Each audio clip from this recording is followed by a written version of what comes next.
आज के सत्संग में जो है योग दर्शन 9वें भाग में मैं आपको बताता हूँ समाधि विषय पर। समाधि क्या है? समाधि का अर्थ है समस्त विक्षेपों को हटाकर चित्त को एकाग्र होना, जहाँ ध्यान ध्येय वस्तु के आवेश और आकर्षण से मानव अपने स्वरूप से शून्य हो जाता है और जो ध्येय वस्तु है उसका आकार ग्रहण करके और उसे धारण कर लेता है। एक ध्येय वस्तु ही शेष रहती है। कौन ध्येय वस्तु? जो ध्यान का विषय है। वैसे तो खुद ही है आप ध्यान का विषय, स्वयं कोई जानना है। अब केवल उसी का स्वरूप वहाँ शेष है, क्योंकि ध्यान की अवस्था में ध्यान और ध्येय वस्तु जो है, ध्यान जिस वस्तु को हम ध्या रहे हैं, जैसे पीछे मैंने बताया कि हम गुरु को ध्या रहे हैं या अपने हृदय में इष्ट को ध्या रहे हैं, वही वस्तु और उस वस्तु और ध्याता यानी ध्यान करने वाला व्यक्ति तीनों अलग अलग दिखाई देते हैं। अब यहाँ तीन व्यक्ति अलग दिखाई देते हैं। कौन से? ध्यान में कौन? ध्येय जो वस्तु है और ध्याता और स्वयं है, और इसके बीच का एक आकर्षण विषय। तो ये विषय यहाँ पर है। तो देखिए भक्तों कि इसे थोड़ा ध्यान से सुनेंगे और समझेंगे तब ये चीज़ समझ में आएगी। क्योंकि ध्यान की अवस्था में ध्यान और धेतु वस्तु और ध्याता ध्यान करने वाला व्यक्ति तीनों अलग अलग दिखाई देंगे, परंतु समाधि में केवल अब सब हटकर एक में समाकर ध्येय वस्तु ही बचती है और तीनों एक हो जाती हैं। पिछली अवस्थाओं में तीनों अलग अलग थे संयम करने पे, और अब क्या है समाधि में केवल सब हटकर एक में समाकर ध्येय वस्तु ही बचती है, यूँ तीनों एक हो जाती हैं। अब धारणा प्लस ध्यान प्लस समाधि, इन तीनों अंगों का सामूहिक नाम है संयम। संयम एक विद्या है। जब तक संयम की विद्या नहीं आती आप किसी भी सिद्धिपाद या किसी भी जो अपने अधिकार को नहीं प्राप्त कर सकते। जितने भी सिद्धिपाद से जुड़ी हुई वस्तुएं हैं वो संयम से ही हैं। संयम ही ऐसी अवस्था है जिसमें धारणा, जिसमें आप ध्यान लगा रहे हो, मतलब जो धारण किए हुए चीज़ है उसे, और ये सब चीज़ विषय है सारा, मैंने बता दिया आपको, है नहीं? तो आपको करना क्या है जो मैं बता चुका, उस विषय को गहराई से सुनते चलें। तो क्या होता है? धारणा ध्यान समाधि तीनों सामूहिक नाम संयम है, और संयम के जीतने का परिणाम है प्रज्ञा। प्रज्ञा आलोक, अर्थात विवेक ख्याति का आलोक।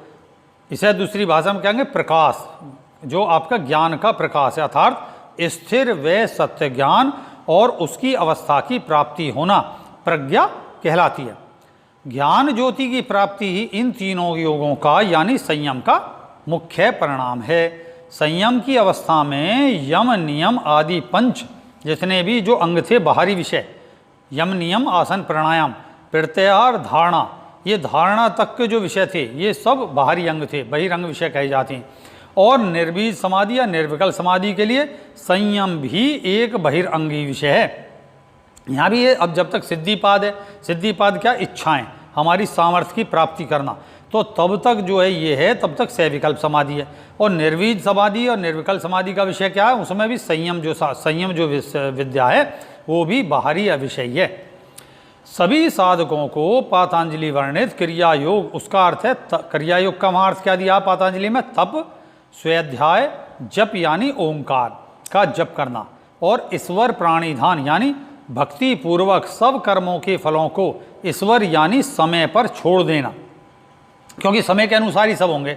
जैसे आज बीज बो दिया तो ये तो है नहीं कि आज ही फल लग जाएगा। बीज लगाया है, पे उस पर सब हम खाद वाद डालते हुए फिर चलोगे, फिर अंकुरित होगा, फिर वो पौधा बनेगा, फिर वो वृक्ष बनेगा, फिर वृक्ष के बाद मौसम के अनुसार फल आएंगे। तो इसको कहा गया है ईश्वर पर अर्थात समय पर छोड़ देना। ये सब मिलाकर ही क्रिया योग कहलाता है। तो पातंजलि योग दर्शन में क्रिया योग का अर्थ है ये। इस क्रिया योग के अभ्यास से पांचों प्रकार के कलेश जो हैं वो शांत होकर चित्त एकाग्रता को पकड़ता है। इससे कलेशों का जो परिणाम है, घोर जो अशांति है, वो मिटकर एक स्थिर ज्ञान की प्राप्ति होती है, और समाधि की भावना भी क्रिया योग के अभ्यास से उत्पन्न होती है। क्या है? जब क्रिया योग का निरंतर अभ्यास जो भी बताया सारा, कौन सा? तप, स्वाध्याय, जप, इन तीनों का सम्मिश्रण, जब इसे करते चलोगे और फिर समय पर उसे छोड़ दो, तो जब ये करते चलोगे तो इस क्रिया योग मतलब इस क्रिया योग के अनुसार तब आपके अंदर अभ्यास से क्या होगी? भावना समाधि की उत्पन्न होगी और समाधि में प्रवेश होता है। धीरे धीरे, ऐसा नहीं समाधि अभी एकदम नहीं लग जाती। पहले भी बता चुका कि जड़ समाधि होती है, पहले भाव जो आपका ये अन्नमय कोश है, ये इंद्रियां शांत होती हैं, आप भान भूल जाते हो, भान भूलने में जैसे मैंने बताया माला वाला सब छुट जाती हैं, तो तब है वो अर्थ कि माला फेर जो गया गया ना मन का फेर। तो ये सब विषय जब की पहले बाहरी, और फिर संयम नामक एक अवस्था होती है जिस विषय पे आपने धारणा ध्यान समाधि लगा दी, उस विषय को आप ज्ञात कर सकते हैं, जितनी भी सिद्धियाँ, फिर उससे बाद का एक और समाधि में प्रवेश होता है। तब समस्त वृत्तियों का निरोध होने के पश्चात चैतन्य पुरुष, यानी चेतन पुरुष कहा क्या गया, अपनी आत्मा के स्वरूप का दर्शन। चेतन पुरुष क्यों कहा गया, पुरुष स्थिर होने के कारण अपनी आत्मा के स्वरूप का दर्शन और उसमें स्थिति होती है। यही चैतन्य पुरुष यानी अपनी आत्मा की प्रावस्था, प्रारंभिक अवस्था, परमात्मा की प्राप्ति और उसमें स्थिरता की प्राप्ति होती है। परावस्था के क्या अर्थ हैं, एक तो है जो प्रारंभिक जैसा आत्मा है, आत्मा की परम अवस्था को जो है परमात्मा कहा गया, उस सब की प्राप्ति होती है। पहले तो अपने में स्थिर हो गए, फिर उसकी संपूर्णता को जानोगे, फिर उसमें स्थिरता की प्राप्ति होती है। यानी कि मैं यही एक हूँ, फिर इसकी होती है मैं ही यही एक हूँ, और इस अवस्था का नाम केवल, यानी केवल मैं ही हूँ, मेरे सिवा कोई और नहीं है। यहीं तक है सारे जो खुदा वगैरह के जितना सब है कि ला इलाहा इल्लल्लाह, बस मोहम्मद रसूलुल्लाह तो बाद में जुड़े, लेकिन एक को जो सब ये सारा जितना भी है ब्रह्मास्मि वगैरह, ये सब केवल केवल क्या, केवल मैं ही हूँ, मेरे सिवा कोई और नहीं है। और है भी कौन, जितने भी सामने कोई दिखाई दे रहा है वो तुम ही तो, तुम्हारी प्रतिरूपियाँ, दो ही प्रतिमूर्तियाँ, स्त्री पुरुष बीज। और जब इससे जान जाओगे तो सब अपने अंदर सिमट के हो जाएगा मैं ही हूँ, मेरे अलावा कोई नहीं। इस सब विषय की प्राप्ति के पीछे निरंतर वैराग की बड़ी उपयोगिता होती है। यहाँ वैराग स्थिति आती है, और वैराग भी दो प्रकार का होता है। कौन सा, नंबर एक है अपर वैराग्य, यानी भोग वितर्षणा, भोगों से वितर्षणा, और नंबर दो है पर वैराग, यानी गुण वितर्षणा, गुणों से भी, मतलब पहले जो हम उपयोग में ले रहे थे उससे हमारी जो है छुटकारा होता है, हम उसके प्रति जागरूक होते हैं। वैराग का मतलब है जागरूक होना। और फिर जब आगे बढ़ेंगे तो जो उससे हमें प्राप्ति हो रही है, जो गुण प्राप्त हो रहे हैं, उनसे भी हमें त्यागना पड़ता है, उससे भी वो भी हमारी समझ में आती है। तो तब सारे लौकिक विषयों के लिए लेस मात्र भी तृष्णा नहीं रहती। इन सब विषयों के ऊपर पुरुष यानी आत्मा का संपूर्ण अधिकार प्राप्त होता है। चूँकि उस समय पुरुष का अर्थ ये दिया गया कि स्त्री विषय नहीं था, सारी खोज चूँकि पुरुषों ने की है, तो यहाँ पुरुष चूँकि स्थिर है और पुरुष में परिवर्तन नहीं होता, इसलिए स्त्री को प्रकृति माना गया, क्योंकि उसमें परिवर्तन होता। वो कन्या से विवाहिता, विवाहिता से रिलेशन के बाद स्त्री, स्त्री से माँ, ये सब बनती है। पुरुष तो बीज दान करने से पहले भी ऐसे ही था और बीज दान करने के बाद भी ऐसे था। तो इसलिए आत्मा को पुरुष कहा गया है और आत्मा का संपूर्ण अधिकार प्राप्त होता है। तब इस अवस्था में पुरुष समझता है, यानी आत्मा समझती है कि ये विषय मेरे अधिकार में है, मैं इनके अधिकार में नहीं हूँ।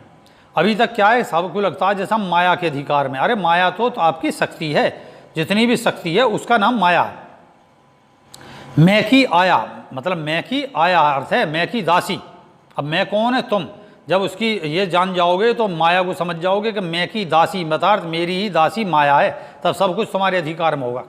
यही योग विज्ञान, यही सामर्थ सिद्धियाँ। तो ये विषय मेरे अधिकार में, मैं इनके अधिकार में नहीं हूँ। इसी वशीकरण अवस्था का नाम वैराग्य कहलाता है। ये ध्यान है, जब इसको हम अपने वश में कर लेते हैं तो ये वैराग कहलाता।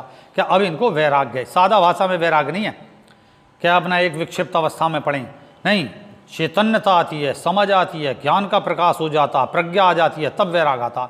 निरंतर अपर वैराग्य यानी समस्त भोगों से वितृष्णा के अभ्यास और सहयोग से आत्मा में या उस साधक पुरुष को संप्रज्ञात समाधि की प्राप्ति होती है।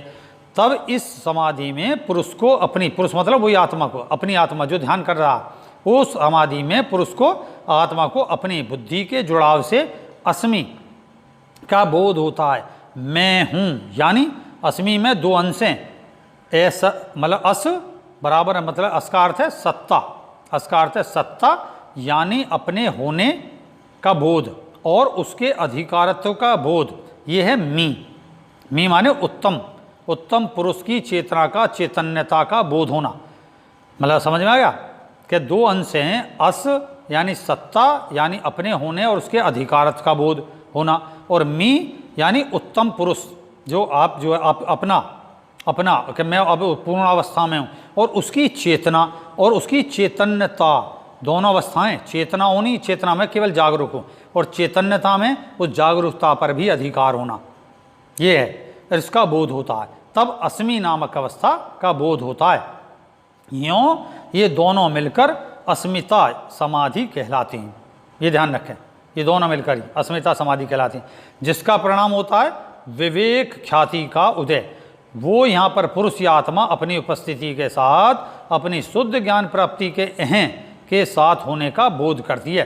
क्या अब जो है, अब उसे पक्का ज्ञान है, ये ध्यान रखिए, अब कच्चा ज्ञान नहीं है, ये ध्यान रखो यहाँ पर। और पर वैराग सबसे उच्चतम वैराग है, पर वैराग सबसे उच्चतम वैराग है। इस अवस्था में पुरुष यानी आत्मा पीछे पाई गई जितनी भी विवेक ख्याति अस्मि से उत्पन्न, विवेक ख्याति कौन थी? अस्मि, अस्मि से अपना अधिकार, अपने आपे में चेतनता, उसमें जागरूकता, इस अस्मि की उत्पन्नता हो जाने से अपने चित्त के गुणों में भी तृष्णा को हटा देता है, उस अधिकारत्व से भी परे चला जाता है, अधिकार का भाव नहीं रहता उसमें, ये भी एक अहंकार है।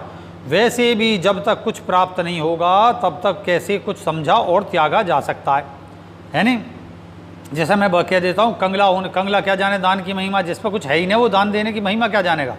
यूँ सब कुछ प्राप्त होने पर ही उसे त्यागा जाएगा। यूँ पुरुष को विवेक ख्याति की प्राप्ति होने पर ही उसके गुणों से वितृष्णा उत्पन्न होती है। यूँ भोग वितृष्णा होने से भोग्य जगत में उसे आना नहीं होता है।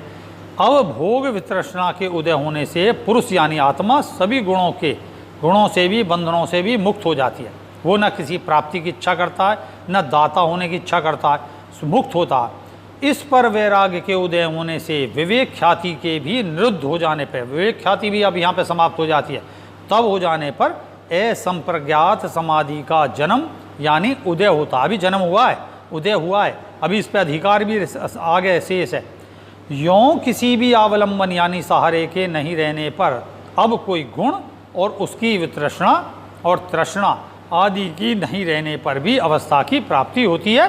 उसी का नाम है निर्बीज यानी निर्विकल्प समाधि। ये है विषय। अब आती है सिद्धियाँ। साधक की साधना में एक समय ऐसा आता है जिस समय उसके सामने सिद्धियाँ आती हैं। उस समय चित्त में सतगुण के साथ रजगुण का भी तनिक सा अंश मिला रहता है। मतलब रजगुण का अर्थ है क्रिया शक्ति, सतगुण है ज्ञान, ज्ञान में क्रिया होने के कारण अभी क्रिया पूरी तरह समाप्त नहीं हुई है। ये पीछे की अवस्था इन सब से, निर्विकल्प समाधि और बीज निर्बीज समाधि से जो संयम का स्थिति है वहाँ पे है ये सारी। तो वहाँ पे क्या है कि सतगुण अर्थात ज्ञान और उसमें रजगुण अर्थात क्रिया, इसका क्रिया चल रही है, क्रिया से ज्ञान उत्पन्न हो रहा, ज्ञान अभी हमारे अधिकार में नहीं है, तब उसको कहते हैं सिद्धियाँ, सब क्षमताएँ आती हैं। तब जाने कितनी प्रकार की योग विभूतियाँ और सिद्धियों का उदय होता है, इनकी कोई थाह नहीं है किस में किस प्रकार की पैदा हो जा। इसलिए लिखी गई हैं, पतंजलि ने औरों ने सब ने लिखी हैं, लेकिन सही मायने पे यह अथाएँ सिद्धियाँ, मनुष्य की क्षमताएं बहुत भिन्न हैं। तो पतंजलि योग के तीसरे भाग में विस्तार से समझाया है। ये सिद्धियाँ संयम नामक, मैं बता चुका, संयम नामक अवस्था, संयम किसे बोलते हैं? धारणा, ध्यान, समाधि जब ये तीनों एक हो जाती है तो समाधि की प्रथम अवस्था, चित्त की एकाग्रता की प्रथम अवस्था के अंतर्गत है ये सारी। तो उसे मधुमती भूमि भी कहती हैं। इसे अनेक भाषाएं हैं, जैसे संयम नामक अवस्था उसे मधुमती भूमि भी कहती हैं। उसमें उदय व प्राप्ति होती है। जब उस अवस्था में आपकी स्थिति हो जाएगी, चित्त की एकाग्रता संपूर्ण आ जाएगी, तब ये स्थिति प्राप्त होती है, उसमें सिद्धियाँ आती हैं। तब साधक को बड़ा सावधान रहना चाहिए। यहीं साधक अपने पाए ज्ञान और उसके विवेक और उसकी ख्याति से पढ़कर, उसकी ख्याति में पढ़कर भ्रष्ट और वहीं रुक जाता है। इसी अवस्था को पार करके जो अवस्था की प्राप्ति होती है उसी का नाम केवल अवस्था यानी समाधि कहते हैं। केवल समाधि, केवल मैं हूँ। अब वहाँ वैसा अहंकार नहीं है, किसी को देने की लेने की कोई इच्छा नहीं रहती।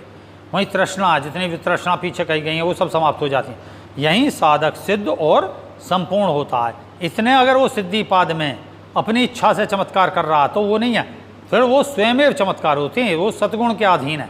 तब क्रिया खत्म हो जाती है, सतगुण वो सोचते ही विल पावर को प्राप्त हो जाता है। जो सोचेगा सो हो जाएगा। तो वो जानता है क्यों सोचूं, क्यों करूं, इसके पीछे प्रयोजन का है, हर कारण को देख पाता है सामने वाला, आने वाले उसके पास हर प्रयोजन के आएंगे। लेकिन फिर वो उसके पीछे भी जाकर, ये जो सामने वक्त बैठा है इसके पीछे क्या कारण है, इसकी मनोकामना क्या है, उसके मनोकामना से अन्यों पर क्या प्रभाव पड़ेगा, समाज परिस्थिति पर क्या प्रभाव पड़ेगा, इन सब को जानने के बाद, जानते हुए वो तब इच्छा करता है, और इच्छा करते ही वो पावर उसके साथ जुड़ी होती है, उसे चमत्कार हो जाते हैं, उसे सद्गुण चमत्कार बोलते हैं, वो स्थायी होती हैं। बाकी जो अस्थायी सिद्धियाँ होती हैं, उनकी सामर्थ्य के सत्य को जानकर सभी स्वरूपों में मैं हूँ और सभी स्वरूप मेरे हैं, वही काल आदि कुछ शेष नहीं रहता, इस अवस्था में स्थिर व स्थित होकर शेष रहता है। यही अवस्था है अहम सत्यास्मि की। मैं यानी यहाँ अहं यानी साकार, मतलब मैं पूर्ण रूप से अपने को जानता हूँ। अहं रहित निराकार यानी सभी अवस्थाओं में मैं ही स्थित हूँ, निराकार में भी मैं ही हूँ, साकार में भी मैं ही हूँ। तब क्या स्थिति आती है, तब वो अहम सत्यास्मि का अर्थ जानता है, उस पर भी अधिकार करता है। और यहाँ से आगे जानेंगे आप, फिर मैं कौन हूँ इस विषय पे मैं अगले भाग में बताऊँगा, अगले सत्संग में बताऊँगा। तो इतने इसका ध्यान करें, ज्ञान करें, बार बार स्मरण करें, तो आपको प्राप्त होगी सच्चा ज्ञान। जय सत्यम सिद्धाय नमः।